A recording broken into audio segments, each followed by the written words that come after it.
Josh Frydenberg, thanks so much for joining us. Nice to be with you, Leo. Now, I have to get your reaction to the resignation of President Trump's chief economic advisor, Gary Cohen. Is this situation getting out of hand? Well, the Prime Minister has made it very clear we're disappointed with the President's announcement about the tariffs. Australia and the world are great beneficiaries of free trade. More than 1 in 5 jobs in Australia relate to trade industries. And our steel exports to the United States create thousands of jobs both here and in the United States. So we will continue to promote free trade at the bilateral and the multilateral level. And as the Prime Minister has indicated, we'll continue to talk to the Trump administration. Now, on those negotiations, can you give us any insight into the latest for a possible exemption for Australian steel? Look, those are matters for the Prime Minister and for the Trade Minister, Steve Ciobo, but we are very focused on continuing Australia's strong jobs growth, and obviously our manufacturing sector and our steel making is an important component of that. We've had the RBA Governor and the Prime Minister today warning of the potential of a possible trade war. Are you concerned about the energy sector getting caught up in this? Well, we continue to promote free trade. It's in Australia's interests. So we don't want to see countries putting on additional tariffs, whether they're in our region, whether they're in Europe, whether they're in the Americas. And Australia's been very successful, and the coalition government particularly so, in striking bilateral free trade agreements as well as striking multilateral deals, including the recent Trans-Pacific Partnership. So the bilateral deals that were struck with Japan, with China, with Korea, indeed with the United States, are all important to Australia's long-term economic interests. Now, on the issue of the National Energy Guarantee, you've said it's worked effectively to bring down prices. The ACCC has said, however, it would like further price reductions. Can you foresee a situation when you would intervene in the market again? Well, the National Energy Guarantee is going to be a critical component of Australia's energy system into the future. We need the states agreement, and we'll have a meeting at the Council of Australian Governments Energy Ministers in April on the detail of the National Energy Guarantee. Modelling shows that Australian households will be over $300 a year better off from the National Energy Guarantee, and businesses will see a drop in the wholesale price by around 23%. So the National Energy Guarantee isn't implemented as yet, but will be important going forward. In terms of gas, the Prime Minister has intervened in the market. We reached an agreement with the large LNG exporters for them to put more supply into the domestic market. We've now seen 70 petajoules of gas that would have otherwise gone for export to come now to the domestic market. When you consider that 1 petajoule of gas is enough to keep Walnut Bull or Wollongong going for a whole year, that's a lot of additional gas.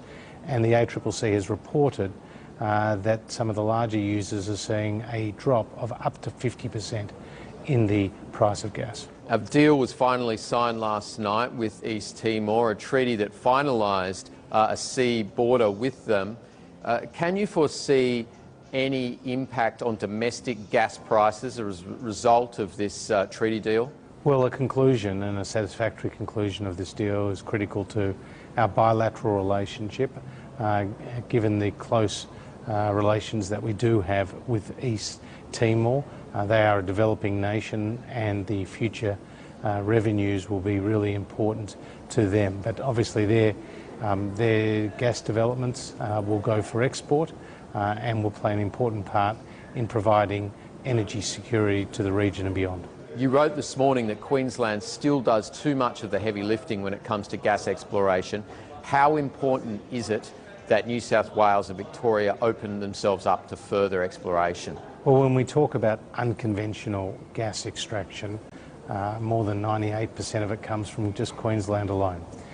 New South Wales imports around 95% or more of their gas, and currently the Narrabri proposal is being considered by the New South Wales government. That would be a significant boost to the gas supplies in New South Wales were it to go ahead. In Victoria, they are sitting on 40 years worth of gas supplies, not just unconventional onshore gas, but also conventional onshore gas. And These are mindless moratoriums and bans that have been put in place by state governments. We'd ask them to unlock those resources and in doing so create more jobs, more investment.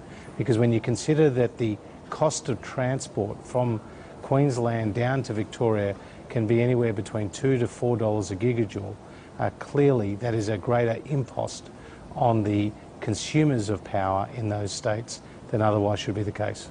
On the issue of Santos, could you foresee any objection by the federal government to a takeover by a foreign company of Santos? Look, I'm not going to get into the details of any speculation around that. All those major decisions would be one for the Foreign Investment Review Board and for the Treasurer. Would you be comfortable, though, with Santos being owned by a foreign? Look, I'm not going to take debate on that one, Leo. Okay, now on the Snowy Hydro plan, now that the Snowy Hydro is fully government owned, does the government expect to run it as a commercial operation, or will it just seek to bring down power prices? Oh, it's going to remain a commercially independent operated entity. It's a profitable one. Governments have been receiving substantial dividends, some $2 billion worth of dividends over the last decade. But the Commonwealth's acquisition of 100% ownership of Snowy will ensure that this vital asset stays within the public's hands for the future. Critically, we're seeing more volatility in domestic energy markets, particularly in Victoria and South Australia, as more renewables come online and some of the synchronous baseload generation traditionally provided by coal goes out of the system.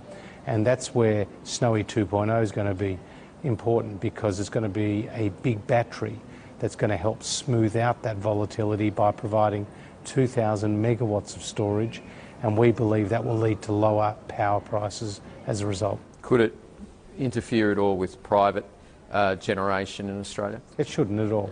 The Snowy 2.0 project will be a game-changing, nation-building renewable energy project which will create 5,000 jobs and enough power for 500,000 homes.